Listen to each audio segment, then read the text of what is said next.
السلام عليكم ورحمة الله وبركاته، مع عمو يحيى والحلقة الثالثة وإزاي نذاكر وإمتى ننام وإمتى نصحى. النهارده إن شاء الله هنعرف.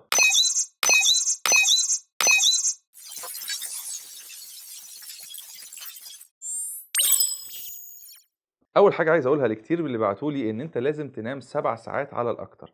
7 ساعات يبدأوا من الساعة 12 لغاية الساعة 5 أو من الساعة مثلًا 11:30 ل16:30 وبكده تكون نمت 5 ساعات. وبعد صلاة الضهر ممكن تنام ساعتين اللي هو يكمل لك بيهم ال7 ساعات. وخلي بالكم إن أحسن وقت للنوم بالنهار هو وسط النهار بعد الضهر، وأحسن وقت للنوم بالليل هو أول الليل. وهيكون عندنا 3 ساعات اللي أنت فيهم هتقدر تصلّي بقية صلواتك، واللي هتقدر فيها تاكل أو تاخد دُش أو whatever. يبقى كده إحنا وصلنا ل10 ساعات، يبقى هيتفضل لنا كام؟ هيتفضل لنا 14 ساعة مذاكرة صافي، 14 ساعة مذاكرة صافي، دول نقدر نذاكر فيهم 4 مواد، 4 مواد 4 مواد. إزاي؟ عندنا كل مادة هنقسّمها تكون round 3 ساعات ونُص مثلًا. فإذًا أنت تقدر تذاكر 4 مواد وكل مادة 3 ساعات ونُص. طب ممكن أذاكر 3، ممكن تذاكر 3 وحمّل على المادة اللي أنت محتاج تنجزها أكتر، أو أنت متأخّر فيها مثلًا، أو بتاخد منّك وقت أكتر في المذاكرة. عندنا حاجات محتاجين نقولها إزاي نذاكر، إزاي نذاكر. طبعًا اللي معانا من أول السنة يعني قُلنا الكلام ده معاهم ودرّبناهم عليه والحمد لله هم running كده. الجداد معانا وهم الحمد لله كتير دلوقتي بيبعتوا لي على الخاص على الصفحة. بنقول لهم إن أنت لازم تذاكر مثلًا لو أنت تقدر تذاكر 50 دقيقة وتريّح 10 دقايق. ده nice. ما بتستحملش ال50 دقيقة يبقى أنت ذاكر نُص ساعة 25 دقيقة وتريّح 5 دقايق، وتريّح 5 دقايق، بشرط إن أنت تبعد عن السوشيال ميديا، تبعد عن تليفونك. الراحة ديّة ممكن تلعب بطن وضهر وضغط مثلًا، ممكن تُقف في الشباك تشم هوا، ممكن تاخد حاجة snacks، تشرب مشروب. يعني حتى لو قفلت عينيك وعملت relaxation كده لمدة 5 دقايق، لكن ما ينفعش يكون فيهم social media، ما ينفعش يكون فيهم أي حاجة من الplatforms بتاعة التواصل. طيب مهم جدًا وإحنا بنذاكر نتّبع بعض التعليمات أو بعض الإرشادات، زي إن أنا محتاج إن أنا أmanage البيئة حواليّا. ما ينفعش أذاكر في حتّة كلّها مشتتات، يعني تليفوني لازم يكون برّه الأوضة اللي أنا باذاكر فيها. يعني ما ينفعش يكون صوت التلفزيون برّه، أخويا أو أي حد شغّال وعمّال أسمع طراطيش كلام كده من برّه، فذهني ينشغل بيها وما أكونش مركّز أوي في اللي أنا باذاكره. ما ينفعش أذاكر في بيئة فيها منكوشة، الدنيا حواليّا مش مُريحة للمذاكرة، ولكن لازم أوضّب البيئة اللي هاقعد أذاكر فيها. قبل ما أذاكر لازم أبعد عن السرير. ما تقوليش أنا أجيب ترابيزة وأقعد على السرير وأقعد أذاكر، السرير هيبعث على النوم، مش عايزين كده أبدًا.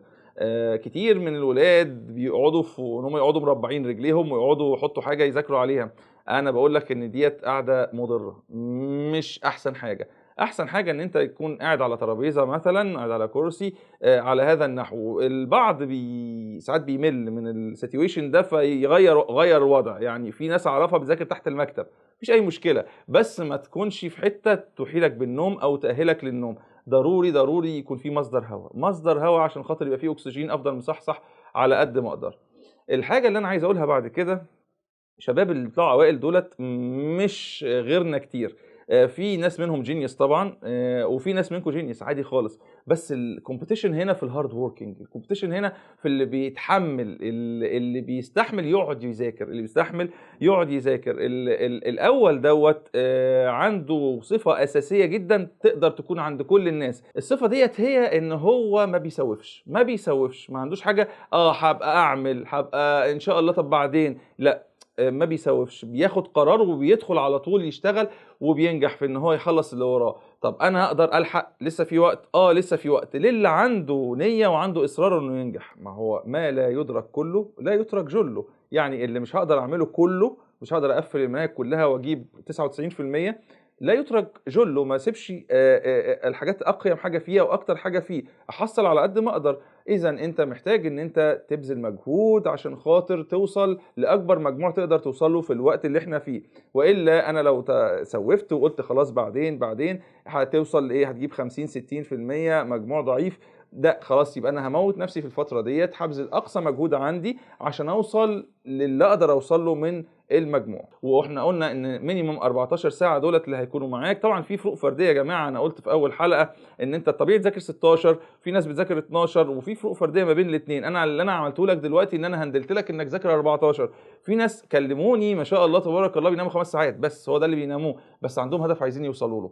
محتاجين نستعين بالله، محتاجين ان احنا نكون اكتر اصرار على النجاح. انا منتظر رسائلكم، واللي عنده اي استفسار يكتبه في الكومنت او يكتبه في رسائل الصفحه. وكان معاكم عمو يحيى.